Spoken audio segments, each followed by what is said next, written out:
Welcome to the Fantastic Story Society, a place for the most unusual stories and storytellers, including your masters of ceremony, Max Tim and Scott Marcus.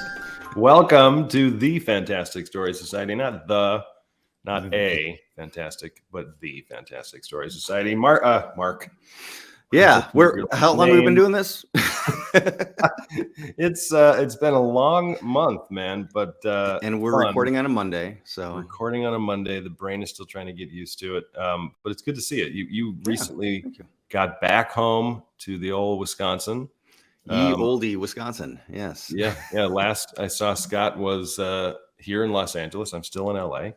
And it was fun. We have a lot more to talk about in terms of that trip. But we're not going to talk about that right now.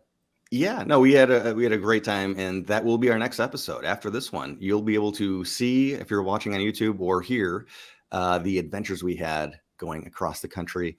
But part of that journey is as Max is showing off his Roswell shirt, and I didn't think ahead to prepare for my wardrobe. But yes, no, Roswell is a little spoiler for anybody going ahead. What part of our prep for this episode took place on that trip, where we were listening to the audiobook from the latest book from Colin Dickey, who is our guest today and our latest inductee to the Fantastic Story Society. And we were talking about this a little bit before we started rolling now. What a hell of a great researcher this guy is. Incredible researcher. And it's also just a reminder that the information is there for us. It's just so often we're a little too lazy to go look for the information, or we don't necessarily have the reason to go look. But I would argue that we usually do. And point being, it was so fascinating, kind of going along the lines of the word type of fantastic. Just hearing all of the research that went into not only the type of research and how much research, but the actual information that came out that he found based on not only this one book that we were listening to in terms of the audiobook, but all of his other books. It's just history is fascinating, and I don't think we pay enough attention to it. No, we certainly don't. It's such a cliche thing to say history repeats, so much so that you don't even listen to it. You don't even hear that anymore. But in reading some of Colin's books, you see just how much is out there to be found that could help us out today, based on the mistakes of the past and the mistakes that we're continuing to make over and over and over again. From a writing standpoint, and for all of you creative people out there who are looking for stories, or if you're kind of having trouble coming up with an idea, or what do I write next, or you feel blocked, just start reading a history book or read one of Colin's books. And there are little just moments in time that can be extrapolated into this incredible story with something to say. There's a meaning and message behind it. Right. So I want to get into something you said before we started recording, because I'm curious. You said that research, you shouldn't consider that part of your writing process. Yeah. And it's such a strong caveat. It's the reason I say that sometimes to my writers is that it can end up being the writing process, and you spend so much time in research and you don't actually end up writing the story that you were intending to write. And then it kind of tricks your brain into thinking, I did so much writing today. Yeah. Okay. When you didn't really. You were doing necessary work, and you need to be able to, cultivate that information. But there has to be a point where you stop and go, okay, I think I have enough. Otherwise, it could be months and months and you don't even start writing whatever story you're trying to write. So that's the caveat. Okay, I see that, because so if anybody is a big fan of my website, all you massive fans out there of whatsyourghoststory.com, if you ever think that, boy, there's, it's not updated enough, that's why I get into that rabbit hole so deep that, anything in this digital age too, a project is never finished, it's abandoned. Just like you could research literally forever, but eventually you have to abandon that side of it. But no, it's funny because just the other day I was consulting with somebody who they wanted to do some sort of a story that involved ghost hunting, but they thought, oh gosh, but everybody's done it. Like every show has a ghost hunting episode now. And there's obviously all of these different, whether it's comedy or actually scary stuff, there's ghost hunters involved so often that, like, how do you do something new, something different? And I said, well, most people are doing stuff in the current day. They're looking at what's going on the reality shows today. Maybe look backwards in time and see what some other methods were that people don't use anymore. And that might just start to build ideas. So yeah, there is, research can be part of the brainstorming process, which I think is some of what you were getting at there as well. Yeah. And no, first of all, I love just the basic question that I don't think writers consider enough of how do I make this new and unique? Yeah. The word unique is so important because we too often take the first version of our idea and then just run with it. And we haven't really done enough legwork to figure out, is this something that's new? Is this something that people haven't seen before? But then in terms of research, I think the way you can figure out how to stop researching and move forward with the story is have a very clear idea of what you're trying to say, meaning from a literal place of meaning and metaphor and theme. And here's what I want people to understand, from my personal perspective, but also the point of the story I'm trying to write. You have to know the direction you're going in with your story, and then go into research, because then you're going to find the things that you're hoping to find and then be able to angle the development toward that. Otherwise, you are just going to be falling in love with history and you're going to forget what the heck you're trying to do. Yeah. That's it makes me think of Ariane Hasso, who's one of the ISA's celebrated writers. I think she's on the top 25 writers to watch list right now.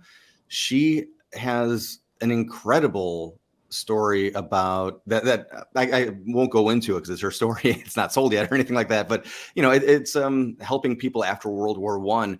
But it's this like little piece of someone's life that is huge. It's huge, but it's such a, in the grand scope of World War I, it's something that's very much overlooked. And I've never seen this on screen before, but so she had to do a ton of research in that little world. And now she has, I think, a tremendous piece of work of her own to share. Yeah.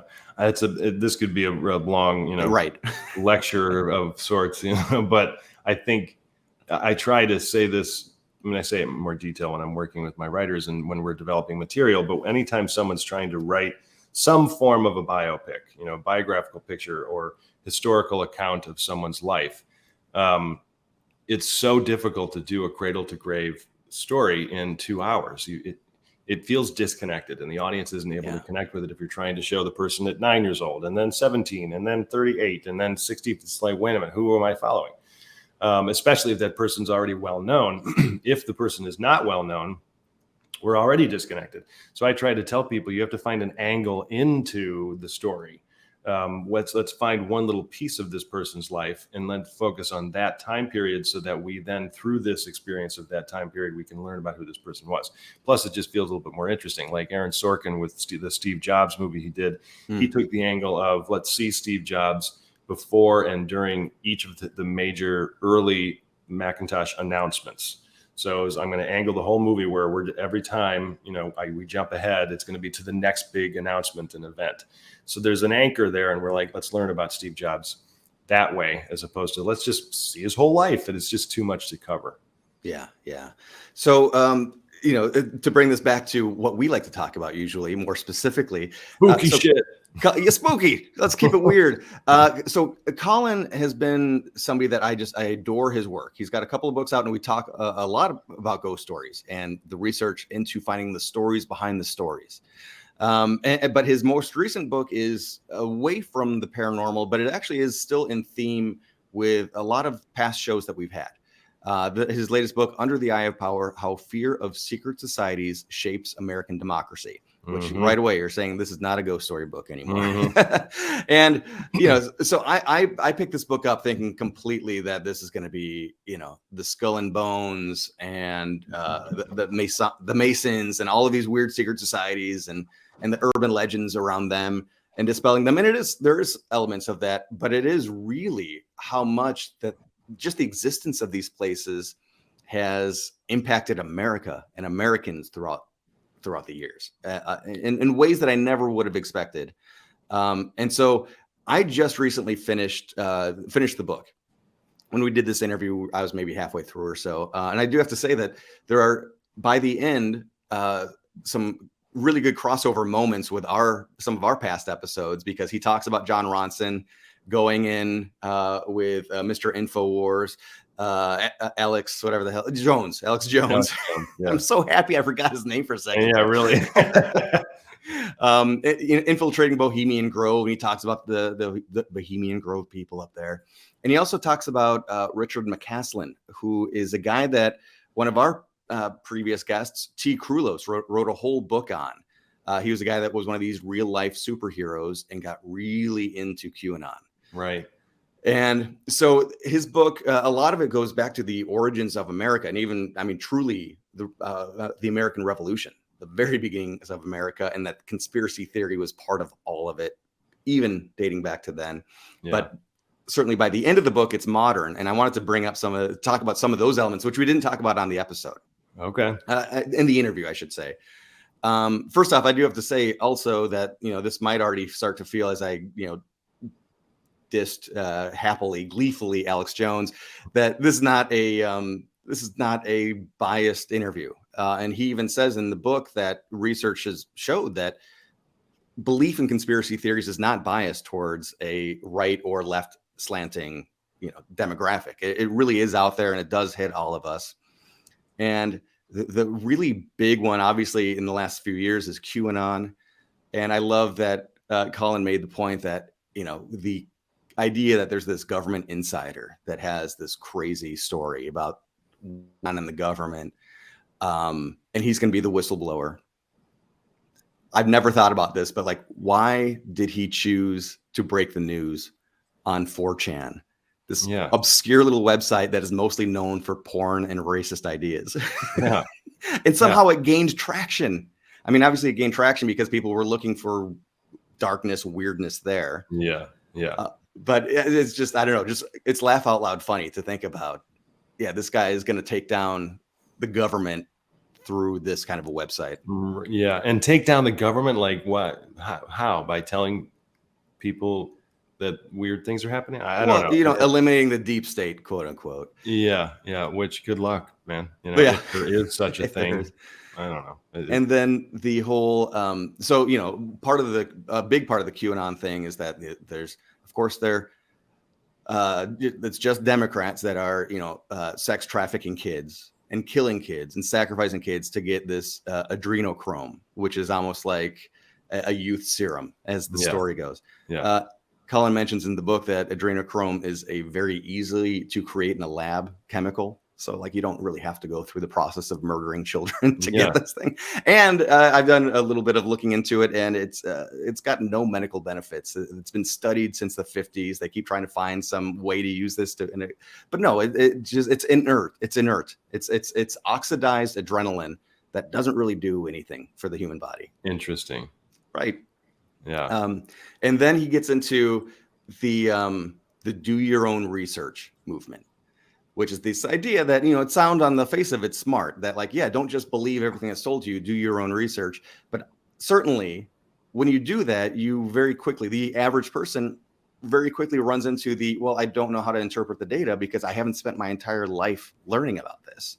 That and whatever the algorithm on Google and the internet in general is trying to push your way. So if you've been right-leaning in all of your searches and things, then your answers will probably be a little bit more toward that space. But then it's same on the left. So it's very difficult to trust the just basic information that comes out on the internet. And I think that is at the heart of everybody's problem. The fact that everyone was doubting Dr. Fauci during the COVID pandemic. Right. I just thought it was nuts. I'm like, what does this kind elderly man have up his sleeve? What could he possibly want from this situation? Everybody's like, oh, he's going to make a ton of money because he's got stocks in here.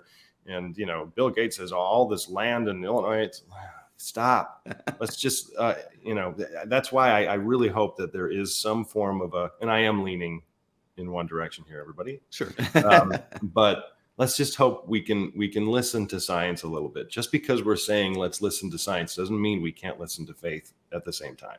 And the quote in Colin's book that made me just say wow out loud was that the do your own research movement is not about finding truth, it's about finding permission. And so you just look you can find anything you want on the internet, and essentially, at the end of the day, what that whole movement is about just finding something that already backs up what you want to be true. Yeah. The interesting thing is, that it was widely popularized by none other than the great thinker Jenny McCarthy. Right. She brought it out. She was a big anti-vaxxer back when she was saying that autism was caused by vaccines. And the person that gave her a platform, I mean, she had a lot of platforms, but one of the big voices that amplified her was Oprah, of all people. She had Jenny on the show to be able to talk unchallenged, because we didn't know a lot about this back in the day. I remember being in AM rush hour in Los Angeles and hearing people talk about it on the radio, like, oh, I didn't know that was a thing. I didn't know. But now we do know, and it's not true. Yeah. So the irony is that, Oprah gave her this platform, and then it completely flipped on her by the time 2020 rolled around, because she had to be the one issuing a statement that, no, she has not been arrested by the feds for child sex trafficking. Oprah herself was brought into the whole QAnon world. That, I don't want to say that she helped it, but she helped Jenny McCarthy spread that word. And in the end, it just, that chasing the tail, it got her in the end. Yeah. Yeah. The whole vaccination thing is a difficult thing to discuss. I don't know how fantastic it really is. Right. Because the argument that anti-vaxxers bring up is, look at this child that died, and this person was, 3 years old, and we had to give them a vaccine because of the school system forcing this on them. And then my kid died. And I've heard that from people I know, that they have a friend that happened to them. And so it's difficult for me to be unempathetic or non-empathetic to that situation, because that's awful. Of course, and I'm so sorry that happened. It's very difficult, though, for me to then go to a sweeping anti-vaccination response. That's really difficult for me to make that leap.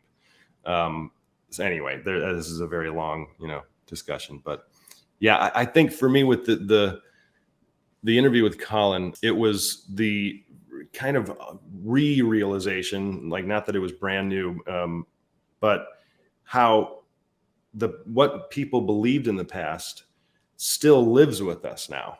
Like, we didn't drop these things. And of course there are larger, bigger beliefs, from a religious side, et cetera. But it's incredible to see the advancement in technology and science over the last 100 years. And yet there are still these underlying beliefs about certain things, even just like remnants of the Salem witch trials, and people believing that these witches were actually witches when technically it was, in a large way, a land grab, so I don't know. It's pretty fascinating at the very least. Yeah, no, it's disheartening, I would say, because it's really hard to feel optimistic about the human race at times. 'Cause I feel like, especially with the crazy adrenochrome thing, the sacrificing kids, when you look into that and find out that that's like an old anti-Jewish conspiracy theory that's been around for 1,000 years, it's like, oh, right away, like, oh, that's something that people believed, this crazy thing back then, that it's come back. Obviously, it's still the same story that's just as true now as it was then. How do you still have any faith or belief in it? It doesn't make any sense. Yeah. It feels like it's literally from the Dark Ages. Right. And it's still out in the information all age. Tying together. People are like, it's going back to that, just looking for permission to believe this particular thing. And the thing that drives me nuts is, as we had, of course, one of my favorite episodes, Rick Allen Ross, a cult expert, on. If you are afraid that kids are getting abused, that there's this, insidious thing happening in the world, it is. Cults exist. Right. Put your anger into that and do something about that, rather than this like weird fan fiction kind of creative writing. Right. Yeah. It's more interesting to muse over something and think you're right than it is to take action on solving an obvious problem in front of you. Yeah. And I think a little bit of a way, again, I'm being pessimistic about the human race. We have allowed the internet to make our lives a little too easy from a thinking standpoint. All right. And thinking and solving. And with the, proliferation of artificial intelligence coming now, yeah, I am scared about the whole fake news thing coming up with AI. I don't know how to, I don't know. But let's talk to Colin and see what he thinks. All right. That's good. On a similar note, he does, spend a good amount of time saying that one of the things that made QAnon so appealing to people is that the instruction was always just to stand by. No action was ever needed. You could just be a passive listener, and then you could find some specialness in yourself, thinking I'm one of the few people that knows the inside truth, and that's all there was to it. So, yeah. Hey, people, do your own research. But I mean, actually, Yeah. Don't trust everything you read. Try to get every angle, and especially if it's really important to you, and then make the decision even before you start looking something up. Is this really that important to me? Do I actually care about this? I was going to say, and actually go outside, go for a walk, go for a hike, get away from this chaos. Yeah. But there's a lot more ghost stories than just this kind of talk on the interview. And I was so happy to finally get to talk to Colin, who's, again, his ghost story books are just so phenomenal, as is this one. So he's got a lot of books. If you like really finding out the story behind the story, his books are, you required reading. Right. All right, everybody, here is our interview with Colin. Enjoy, and you will all be hearing from us soon. We are live, Max. We're live, everybody. This is the first time we've ever done this on the same camera. Yeah, this is a fun one, and not only fun one because we are together on location in the spookiest burg of all the land, Sherman Oaks, California. But I'm also excited because honestly, this is one of my favorite authors that we're having on today. And we're going to get right into it. So as we call to session, get the gavel out. This meeting of the Fantastic Story Society, we are honored to induct a new member, a great storyteller of infamous folklore. He's previously covered stories ranging from the abduction of Betty and Barney Hill, the Lemurians in Mount Shasta, famous sea monsters, ghost stories, and really just so much more.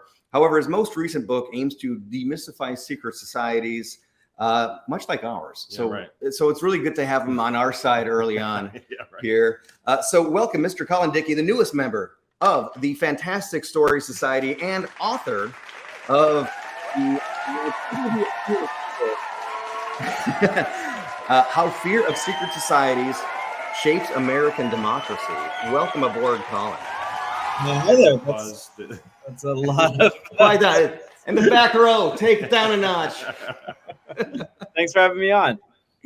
We are lucky to have you on, Colin. You're a prolific, incredibly talented person and author, and we're excited to be just chatting away about you and your background a little bit. We want to know where all of you came from and why you chose to go into the profession that you're in, what interested you, but then of course to hear some fantastic stories that you've uncovered over the years. But you want to jump in first questions? Well, first I just want to say, and I felt this from the very first time reading these books, but The Unidentified and Ghostland, two tremendous books out there. And as a guy who I love ghost stories and I'm a researcher and writer myself, I consider these mandatory reading if anybody is in this field. And that's not just a suck up thing to say because our guest is on with us, but he's already here, so we don't have to try to convince him to. Yeah, but honestly, there's so much deep dive research that, if somebody is a paranormal investigator, they need to know all the background.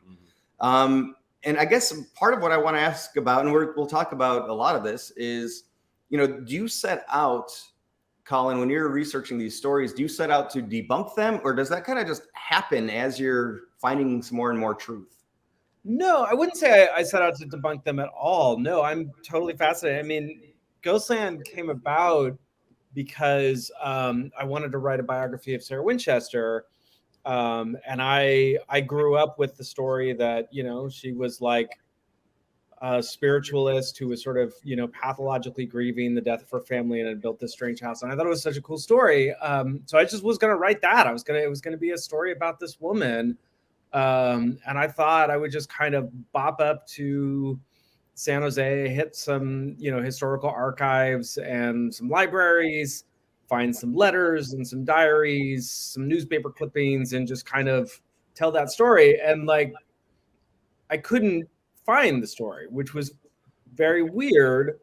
And, there weren't letters there. There weren't diaries there. There wasn't, and what few things I did find, I finally found a couple letters from her, like all the way out in the Connecticut Historical Society, which was like the first time I actually like found anything written by her, and they didn't match the story whatsoever. So like, I didn't think I like gave up on the book for like years, you know, like I was just like, there's no book there. This story's a lie.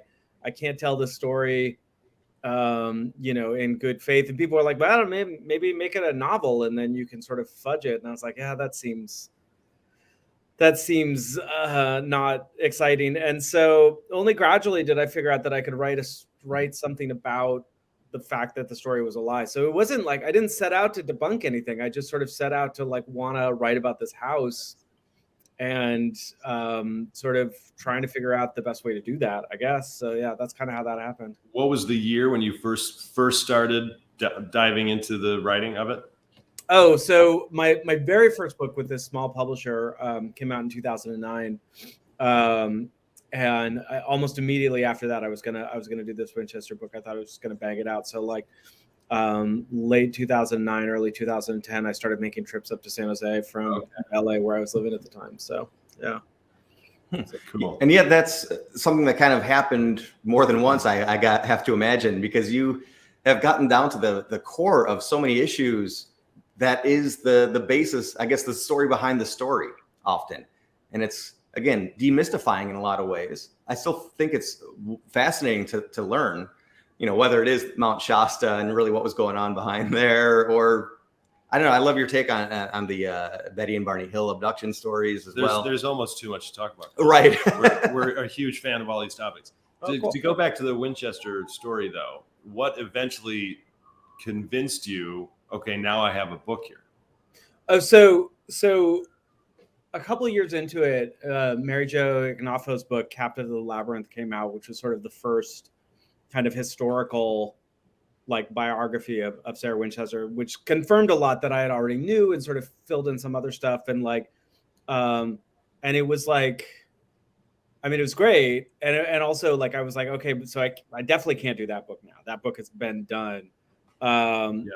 But then I can't remember at what point I had written a couple things on just like, I'd written something on like haunted hotels in Los Angeles, sort of because I had a friend who lived in an apartment building off MacArthur Park in Los Angeles, and like it had been turned into like a co-op or something. And I came to her apartment one time that like the whole building was having like a sort of roaring 20s costume party. So I was in this sort of roaring 20s vibe in this old apartment complex.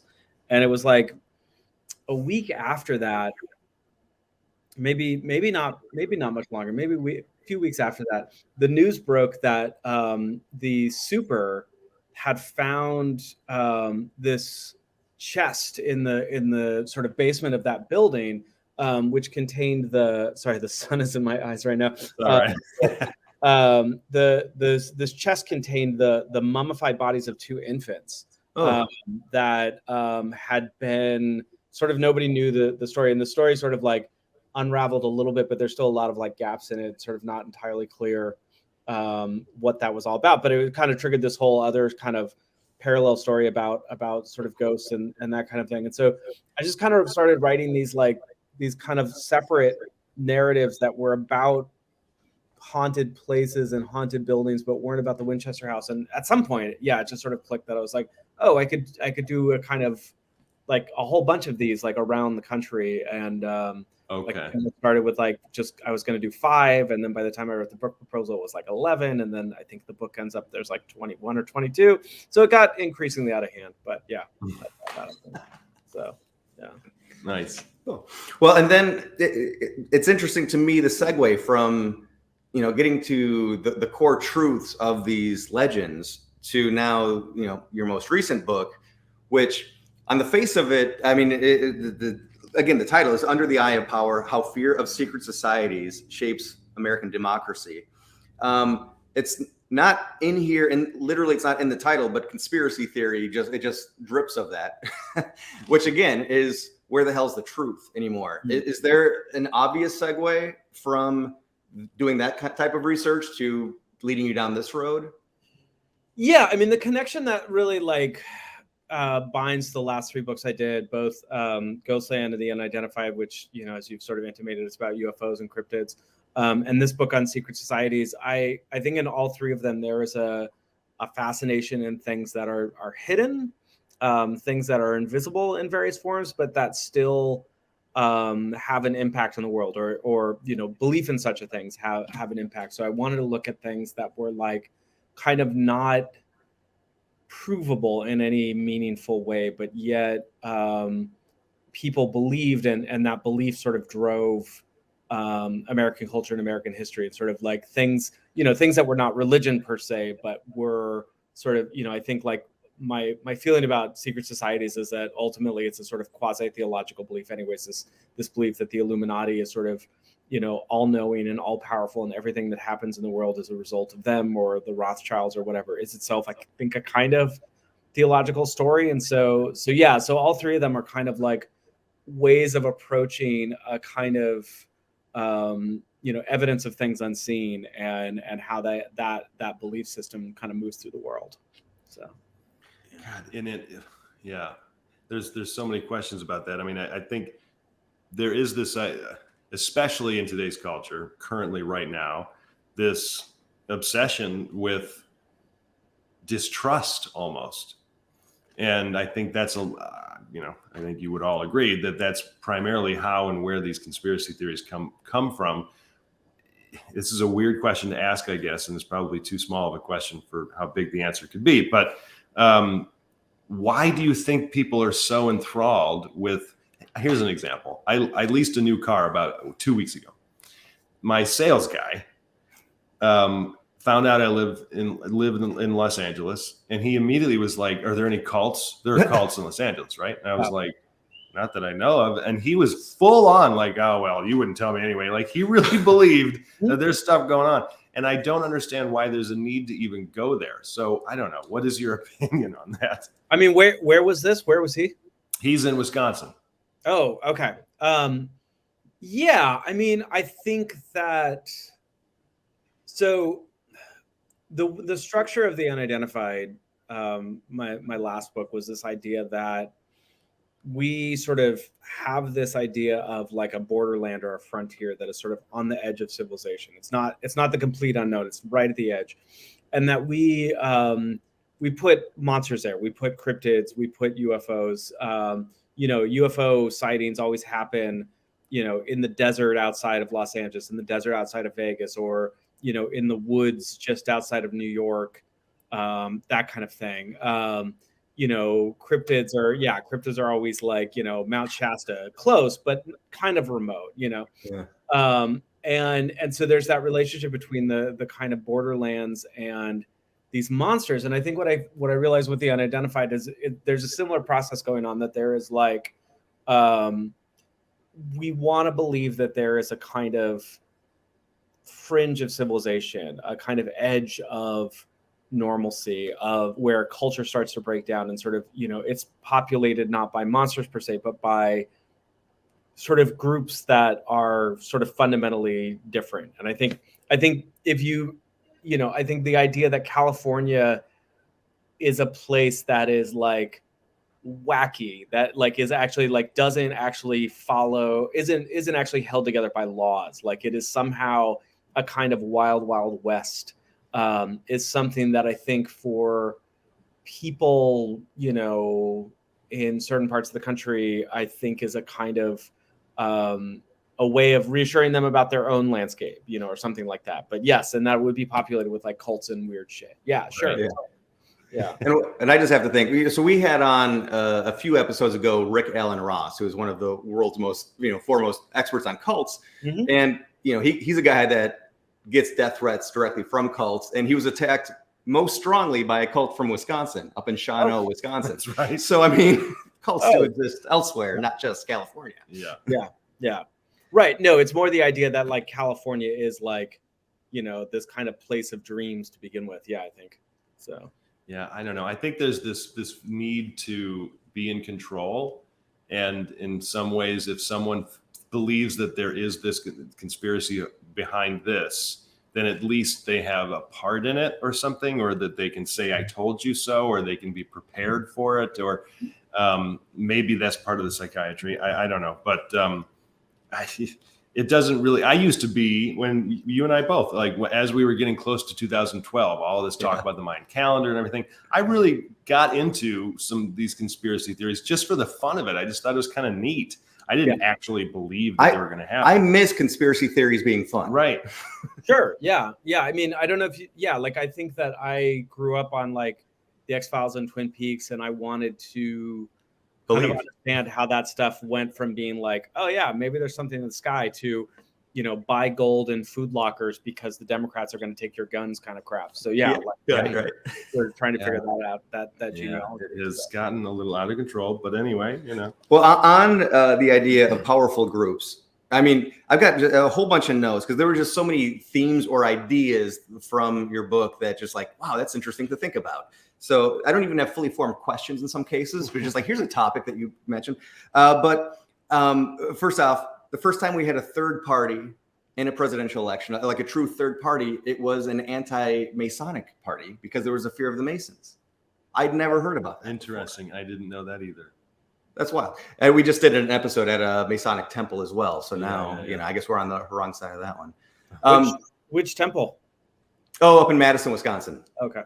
No, the one in Philadelphia, my God, that is the most beautiful building I've ever set foot in. If you're ever in Philadelphia, I cannot recommend the Masonic temple in Philadelphia. No, well, yeah. So the Masons are like they're like a really important part of American history. I think like we don't get America in its current form without the Masons in some form, both for good or for ill. On the one hand, you get people like Ben Franklin, who see in the Masons a kind of possibility for a structure of like what sort of a good model for American citizenship should look like, you know, sort of like people who are sort of civically minded and engaged in these kind of fraternal societies, kind of bonded together, being the kind of first among equals, you know, who are going to sort of model good democratic citizenship. But yeah, as you mentioned, it's also by the 1820s, there's this sharp backlash as it's become by no means universally, like, you know, like, but in upstate New York, you know, where I write about the disappearance of William Morgan, you know, the Freemasons had become sort of weirdly kind of thuggish and mafia-like. Mm-hmm. And it created this massive backlash that ultimately led to the first third party in American politics. So yeah, so we kind of are. It's impossible to kind of like untwine American history from the Masons in one form or another. Sure. And it's important to note too. It's important to see because, you know, we are so like wrapped up in our day to day, like what the world is like now, that it feels like, oh my God, there's just conspiracy theories and intentional misinformation or willful ignorance, all this kind of stuff. But we do see that it goes all the way back to the founding of our country because of your book. I didn't know a lot of this stuff, that there were conspiracies about the American Revolution being something that France wanted to have happen. Oh, right. To weaken the British Army or something along those lines. I had no idea that we were so like, we are a country built on second conspiracy, guessing. Yeah. Built on distrust. Sure. Right. Because like history is messy, right? Like nobody knows how things work out the way they do. And so the idea that like the reason history is the way it is because there's an all powerful, all but like knowing organization behind the scenes pulling the strings is actually sort of like weirdly comforting to some people. And I think that's at the root of a lot of it. Yeah. So there's a party that you spend a lot of time on, or an organization, I should say, that I'm surprised I hadn't heard of. And this is a big question. This is a big answer after a small question, just like you mentioned.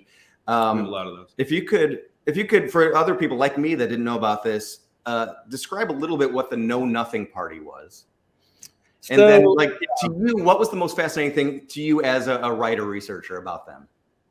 I mean, the Know Nothings are like an early nativist organization, or not even organization, that may be too strong a word, but you know, they're in the run up to the Civil War, they are a powerful force, sort of agitating against immigrants, agitating against Catholics in particular, and they kind of spring up out of nowhere and again kind of seize you know, the American imagination by storm. They're direct antecedent to a lot of the kind of Trumpist bullshit that is going on nowadays. They're the kind of first great articulation of an anti-immigrant, xenophobic kind of movement in American history.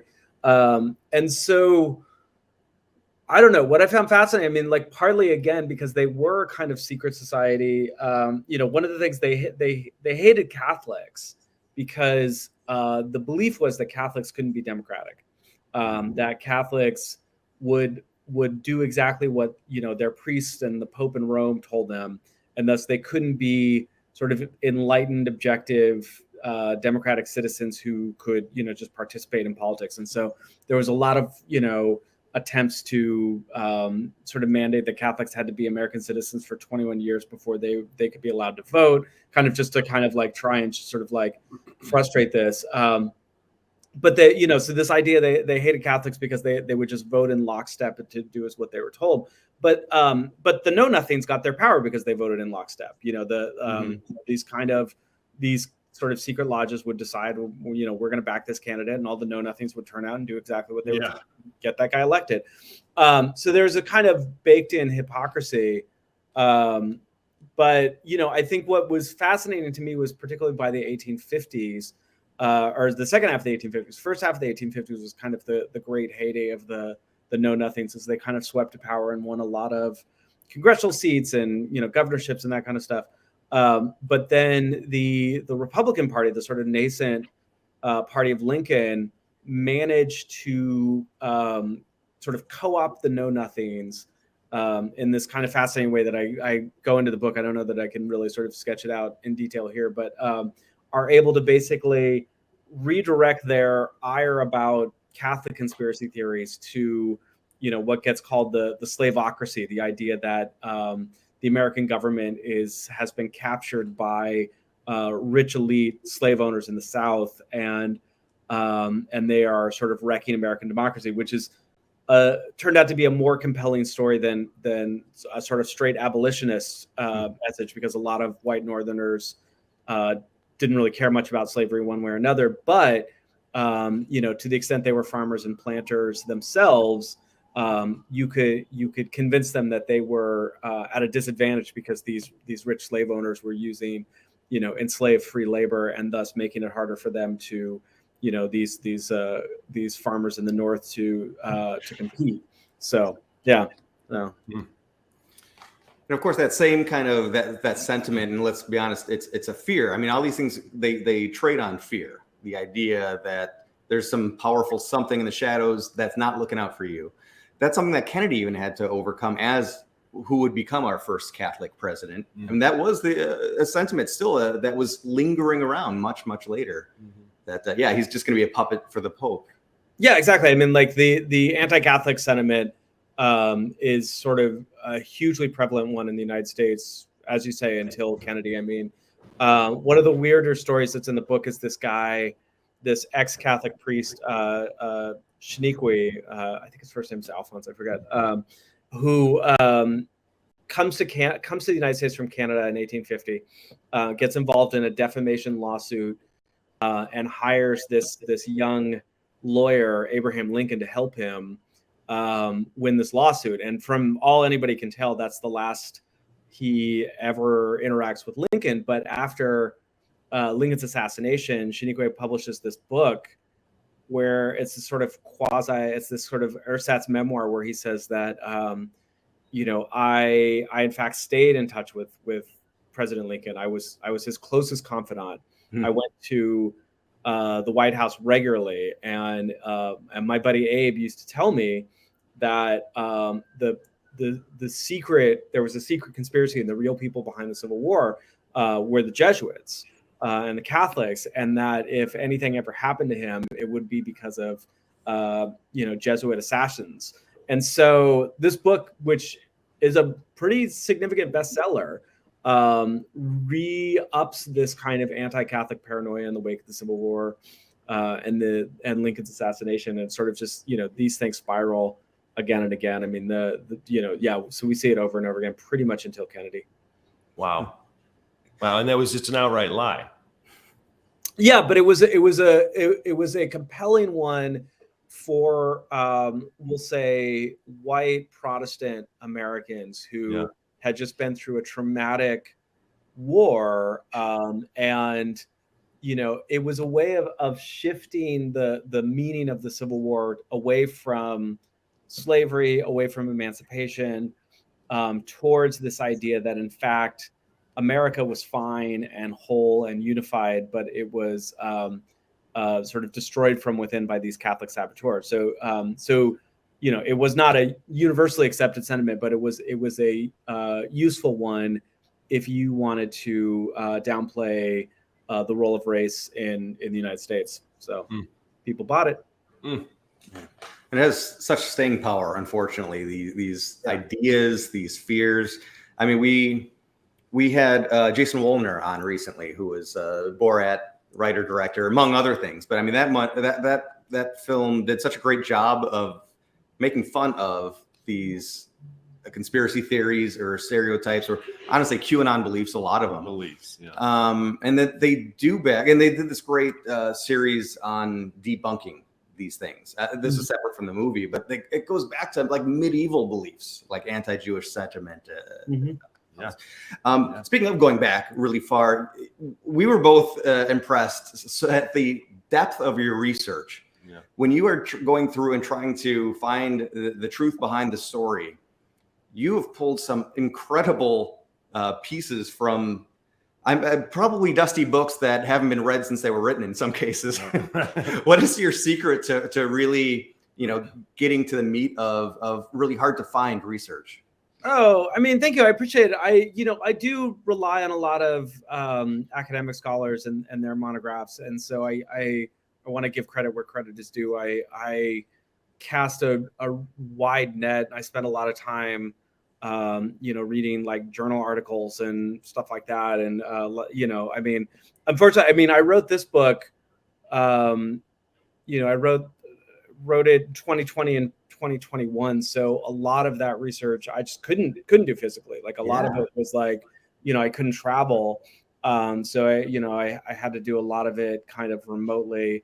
And even once I was able to travel, a lot of places, like a lot of libraries were not allowing people who weren't, members of the university community to go. So it was a hard one. It was a hard one to research because there was a lot that I kind of couldn't access directly and kind of had to figure out other ways to get to where I needed to go with the argument. Sure. Well, can you think back to? Do you have anything? No. I do have a question, but it's like it's too big, and keep going. Okay. Well, I was just curious because I feel like you and I are somewhat in line with I love research very much, and I feel like every year as a kid I would just go down a whole new rabbit hole, and that would be what I was fascinated with for a full year. Do you remember? It doesn't have to be like paranormal or macabre. Do you remember? Do you have a childhood type of like, ooh, I want to learn everything there is to know about this? Your first rabbit hole. Yeah. Oh, I mean, like it was like Stephen King. I don't know if that counts, but that was the first thing I was like, I'm gonna read everything in print by Stephen King, which I did when I was like 10 or 11, something like that. Trying to think in terms of like research. No, I was kind of all over the place. I was always just like reading like little weird stuff here and there, and like, whatever I could like steal out of my older brother's room, and like, so I don't remember being a particularly like focused deep dive kid. I remember just sort of like grabbing things here and there. Gotcha. All right. Okay. So then, as a kid, were you just born this way, or did something happen that you were like, I need to research weird stuff? Oh, I don't know what. I don't know. I mean, yeah, like at some point I went to grad school, and I mean, I was always interested in like the kind of side anecdotes and like the weird ephemera, and not so much like whatever the like main argument or the sort of philosophical theoretical thing that was being advanced. So yeah, I don't know. I think I just kept getting distracted by the weird shit, and then eventually sort of made that into what I was doing. I get. Did you ever have the opportunity to dive into maybe a local legend that you? I think we all grew up with some ghost stories around town, our respective local towns. Did you get to do any follow up on your childhood stories? I mean, I grew up down the street from the Winchester Mystery House. That's enough. Yeah. Was They're it. usually not so high profile. Yeah, really. Oh my God. All right. So I did want to go back to the history Yeah. thing. And totally understand if your eyes pop when I ask you this, because you may not even have an answer. But I'm just curious because history repeats itself. And historians tend to be kind of predictors for current events. So what do you think is going to happen in this current political timeline that we're in terms of all the indictments against Trump, in terms of Biden and his reelection? I'm just curious what you think might happen. Oh, geez, I don't know. I don't think I'm a good political pundit. So I don't know that I have a prediction about the election per se, nor do I have a strong feeling about, or I mean, I have strong feelings, but do I have anything interesting to say about Trump's numerous indictments? I don't think so. Like, Okay. Seems bad for him. Seems like Right. Yes. I would like to think we have a functioning government where people are sort of like repeatedly caught on tape committing crimes would go to jail, but I don't know. So who knows? You know, like, I mean, I think with regards to the book, what I found is that you know, these moral panics tend to repeat and they tend to cycle, and when they do, either they will get fed into the judiciary, and people will be sort of convicted on trumped up charges, sometimes, you know, sent to jail, you know, in the case of Salem, you know, executed. And if the judiciary rejects them, you know, if they can't sort of seize the courts, then they tend to use sort of extra legal means of violence, you know, rioting and, you know, murders and stuff like that. So it's a sort of, it sucks either way. You know, so, you know, we're at this moment right now where I think people are trying to get, you know, these sort of, you know, Hillary Clinton, Hunter Biden type people sort of, you know, they feel should be arrested for these charges, which are bizarre and, you know, hokey and stuff like that. But they're sort of, you know, they want the courts at their disposal. And the question is, you know, it seems like the courts have done a pretty good job of resisting that this time around. And that sort of leaves an open question as to what happens with that, you know, moral panic, if it burns out of its own accord or if it starts to get more violent. Interesting. Okay. Well, that's our show, everybody. Talking about the government and the role of the government within the conspiracy theories, that was another concept that came up in your book that I thought would be interesting to talk about.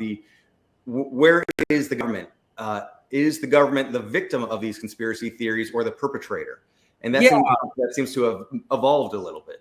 Yeah, exactly. No, and that was another thing that I was really fascinated with discovering in the research is the idea that America's always had these conspiracy theories, but they are, I mean, we talked a little bit about the Catholic ones. That's a good example. They're usually this idea that the American government is this sort of sacrosanct kind of philosophical and political idea, the first democracy. It's going great. It's a sort of shining beacon.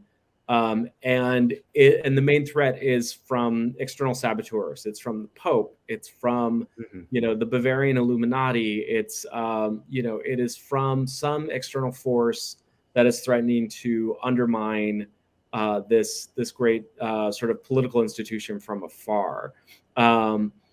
The only real example, which we already talked about, was the idea of the slavocracy, the idea that American slave owners had corrupted the government. But by the post-World War II era, that has shifted. And now I think we are much more comfortable in thinking that the government is the conspirator, that is the government is so corrupt that conspiracies involve the government, and the government is rather than the victim is now the perpetrator. Yeah, I mean, you look at those big events like Lincoln's assassination, the whole Roswell situation, Kennedy's assassination. It was just all in line with everybody being reminded, see, something else is going on.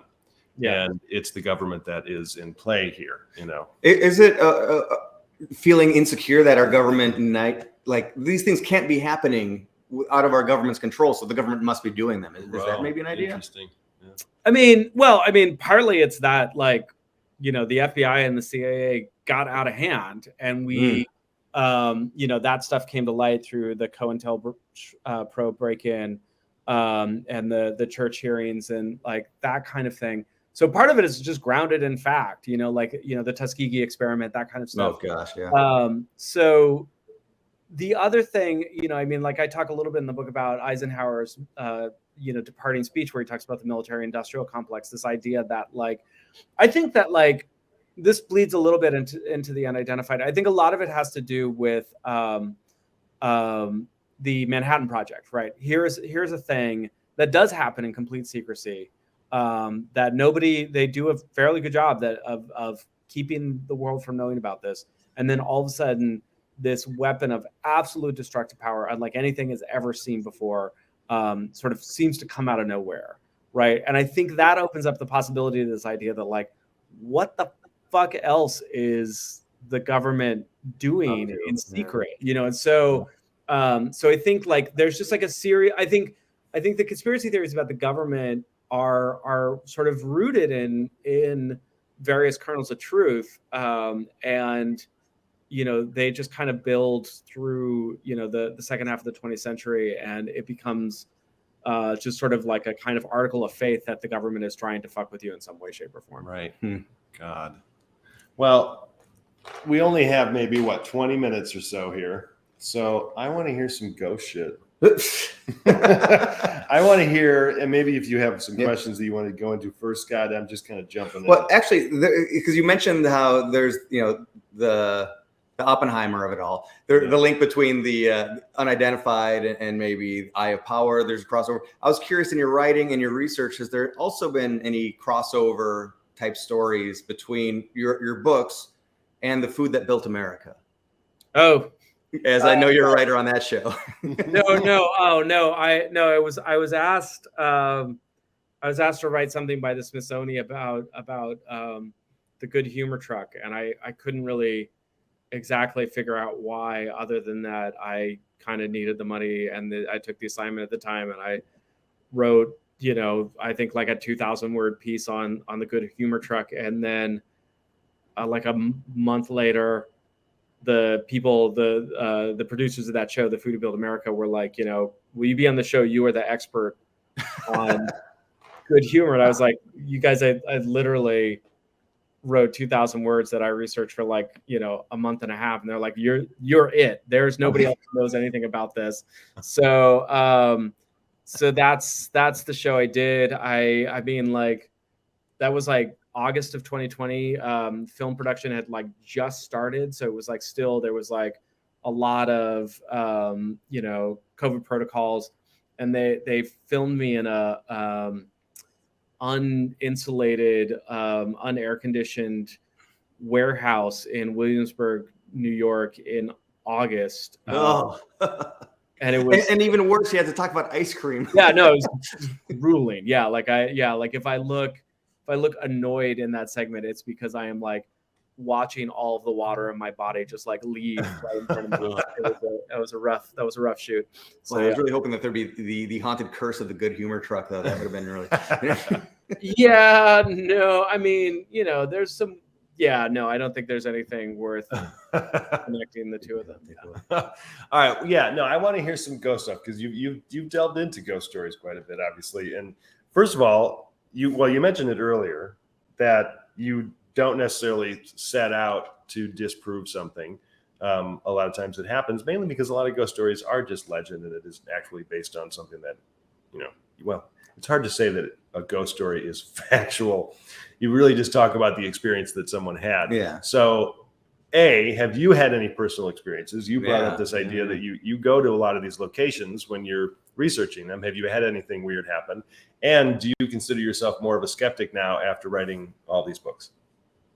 I mean, sure. I've like weird stuff have happened to me. Do I consider myself a skeptic? Other people consider me a skeptic. I don't know. Like, I think that, like, the thing I find really interesting about ghost stories is like someone will see something or experience something, you know, like I don't know, I rounded the corner and I saw this weird blue light, you know, and that's the extent of it. That's all they have, right? You know, Sure. and I find those stories like fascinating. And I have no reason to disprove that. Like, I don't, you know, like I wasn't there. What am I doing telling you, Right. no, you didn't. You saw what you saw, you know? But then once people are like, well, this room is haunted by the ghost of, you know, Bill Jones, who was shipped off to war and came back and caught his wife with another man, and the other man shot him, and he's haunted the room. Like, the more narrative, the more details there are, the more I'm just like, okay, so we ought to be able to find that news clipping, right? Like, you're saying it, you know, like, I mean, so I think that that what I kind of tried to do with Ghostland is really sort of like interrogate that impulse to turn not just like an unsettling feeling or a weird light or a strange noise, but to turn that into a fully fleshed narrative that often like fits a series of kind of limited tropes, you know, the tragic prostitute, you know, the wicked slave owner, like all these things are like, you know, there's like once you actually start like looking at this ghost stories, you just see the same story told over and over again. The hitchhiker. Yeah, the hitchhiker, all that stuff. And I think that's totally fascinating. But that's why I'm like, then I don't know that I believe that all of these things are real. you know, but, you know, whatever. So yeah, that's my approach. Was there what just jumps to mind is the most whether it's ghost story, UFO cryptid, the place that you were most excited to finally go and see for yourself? Oh, definitely. I mean, the Ghostland research was the most fun. I mean, like the unidentified research was like, you know, Bigfoot and UFOs and stuff like that. That's all just like I went to Darien, Georgia, Socorro, New Mexico. Like these are real small ass little towns. Whereas like Ghostland, I was like, yeah, I went to New Orleans, you know, like I hung out in Detroit. I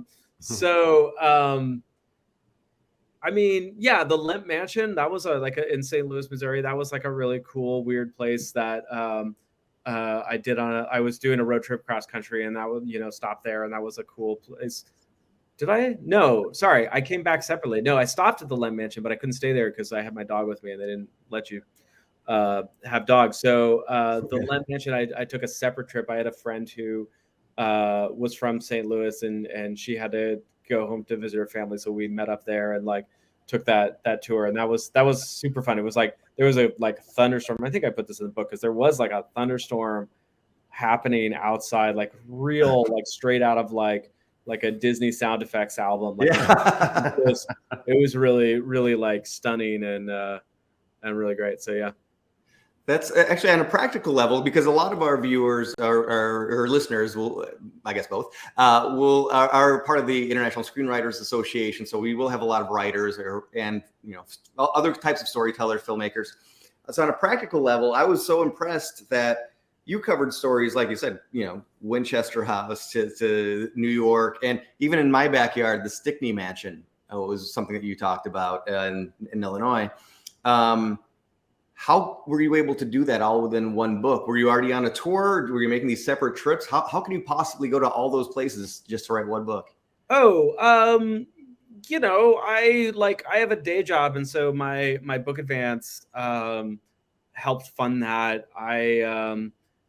With Ghostland, I had been kind of thinking about this stuff for a while. So some of the stuff in Ghostland I had just done years on, just like, you know, vacations and stuff like that. And then once I got the contract and got the advance, I kind of planned out this pretty hectic series of things. And, you know, again, anytime I could get somebody to like meet me there, you know, and like buy me a drink to kind of offset it or whatever.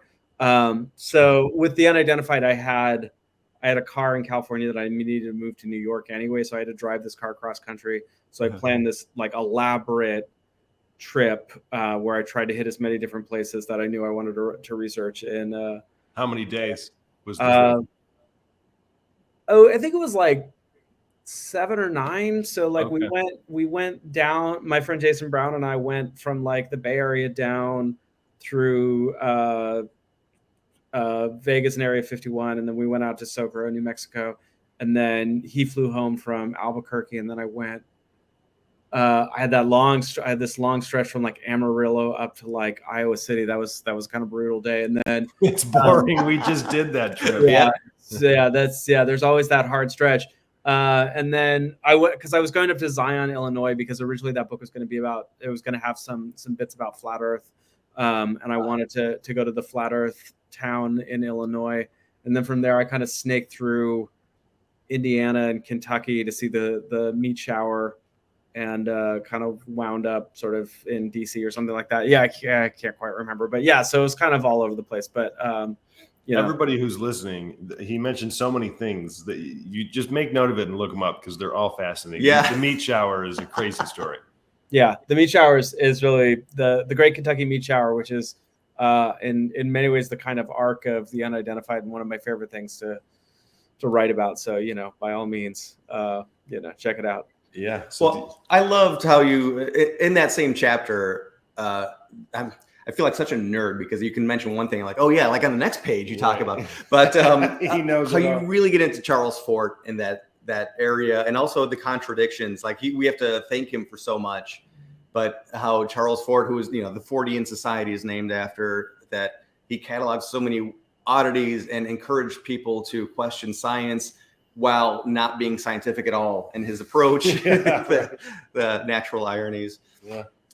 But yeah, Max and I just did a trip from the Midwest, and we came down through Amarillo. We did our first ever stop in Roswell. Yeah. Mhm. So yeah, we saw some. Roswell was neat. I'm glad I went. Yeah. I like that they lean into the alien stuff, but it wasn't anything that was, I don't know. It was just a neat little town. Is all it was. Yeah, I mean, like, again, as detailed in the unidentified, my friend Jason Brown, who's been researching this stuff for decades, was like, Socorro had the better sighting, and Socorro does nothing, So we went out to Socorro, and there was almost no traces of it. We had to kind of work to find something, and I think it was a much more interesting trip than just sort of like going up and down Main Street of Roswell and just sort of doing the tour stuff. So I was kind of happy we did that one instead.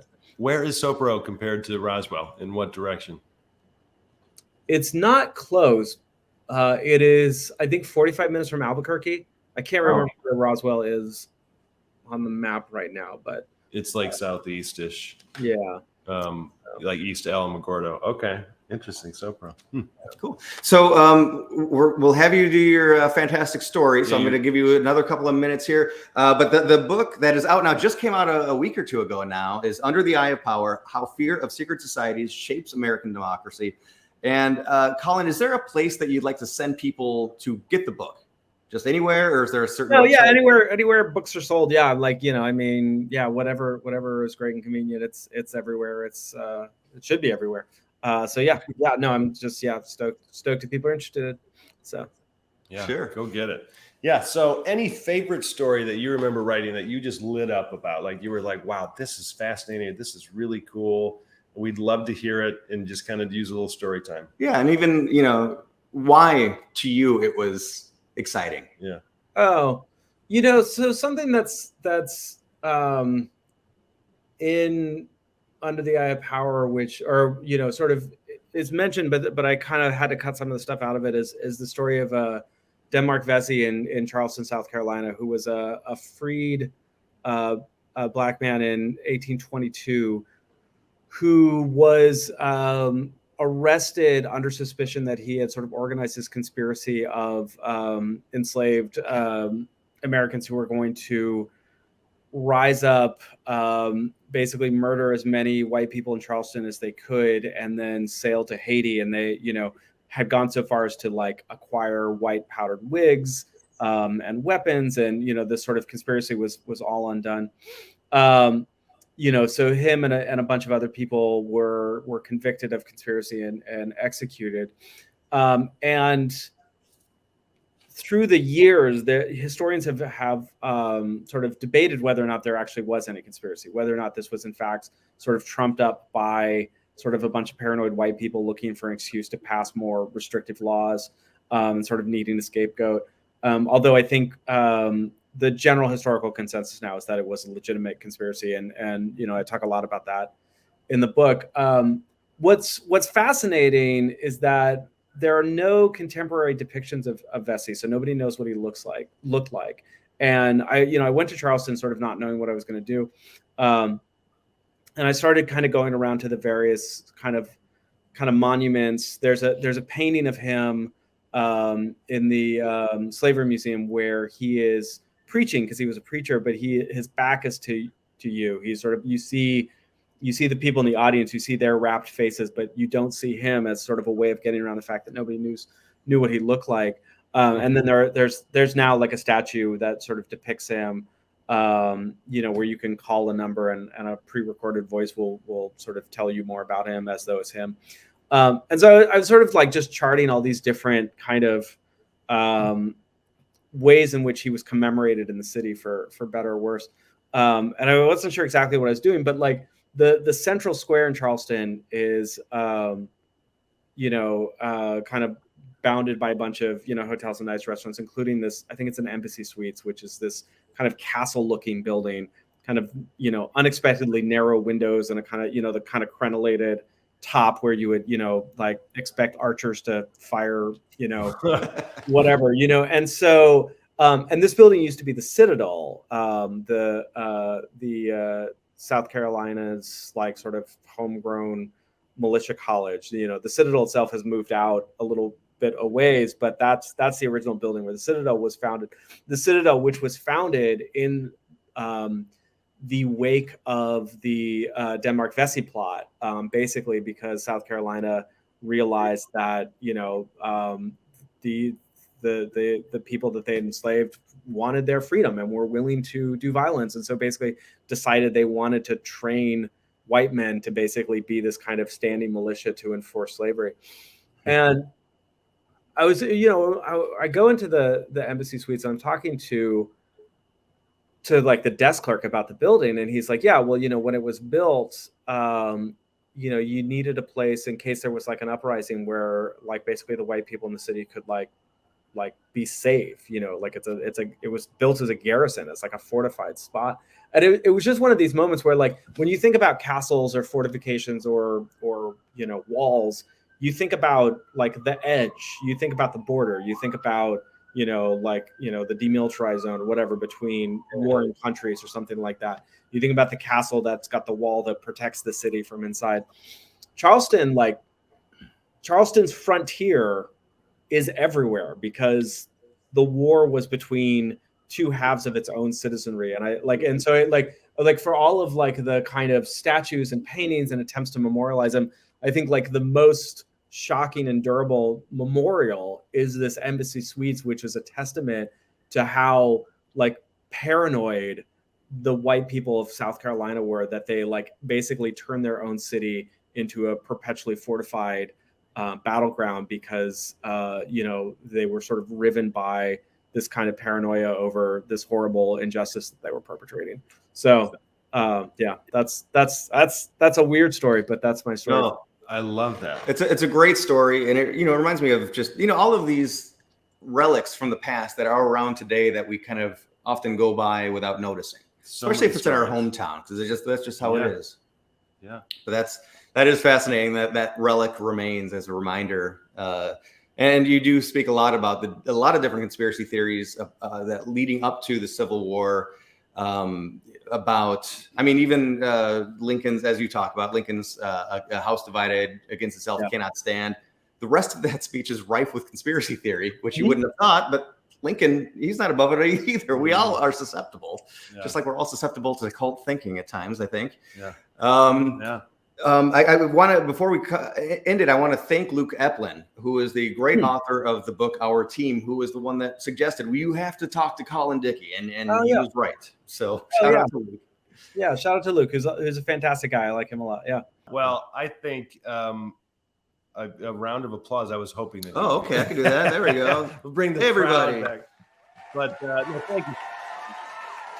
The big takeaway for me, especially after the story that you just told about Charleston, is how we all need to just stay a little curious about just the world around us and stay open-minded about things. Even just asking one question, can you tell me the story behind this building, suddenly reveals so much about not only our history, but our human just character and our makeup. And it allows us the chance to change and grow and evolve. And I don't think enough people are just, I don't know, either cognizant to open up or being willing to open up, and as much as I think they could be. I'm not trying to say should or need to, but that's why it's one of the reasons why we do these podcasts and try to talk to the storytellers, because I think you and all of our other guests, us storytellers in general, we have so much to share and offer to people. So thank you for what you're doing, Colin. Just don't stop. Cool. Yeah. Thanks for reading. Thanks for having me on. This is a lot of fun. Yeah. Cool. Well, to all of our listeners, stay tuned to the world around you. And if you have any fantastic stories, you come across any, let us know. You might be the next inductee to the Fantastic Story Society. Thanks, everybody.